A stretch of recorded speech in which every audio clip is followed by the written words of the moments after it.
সুদের টাকা পরিশোধ করতে না পারায় দেনাদারের স্ত্রীকে ধর্ষণের কারণেই খুন করা হয় পাওনাদার আকবর ফকিরকে।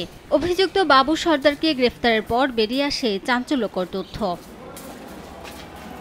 গত ২৬ সেপ্টেম্বর সকালে নড়াইল সদরের বুড়িখালী গ্রামের আজিজুল মৃধার বাড়ির দক্ষিণ পাশে বাঁশ বাগানের ভেতরে তালবাগানে ৬০ বছর বয়স্ক আকবর ফকিরের হাত পা বাঁধা, গলা কাটা ও পুরুষাঙ্গ কাটা মরদেহ দেখতে পায় স্থানীয়রা। খবর পেয়ে ঘটনাস্থল থেকে নিহতের মরদেহ উদ্ধার করে হাসপাতাল মর্গে পাঠায় পুলিশ। এ ঘটনায় নিহতের ছেলে বাদী হয়ে অজ্ঞাতদের আসামি করে সদর থানায় একটি হত্যা মামলা দায়ের করেন।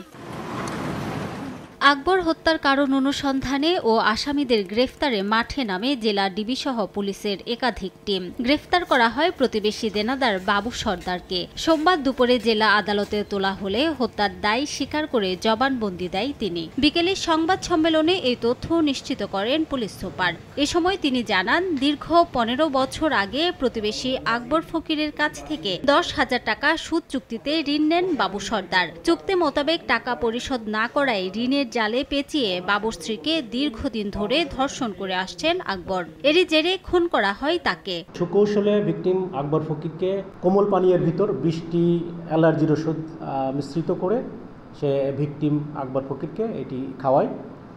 এই খাওয়ানোর কিছুক্ষণ পরে ভিকটিম আকবর ফকির অচেতন হয়ে পড়লে সে ভিকটিমের সাথে থাকা একটি গামছা টুকরো করে তার হাত এবং পা একটি তাল গাছের সঙ্গে বাঁধে। এরপরে সে গলায় ছুরি চালিয়ে তাকে হত্যা করে। নিহত আকবর ফকির পেশায় ইজি বাইক চালক ছিলেন। সময় সংবাদ, নড়াইল।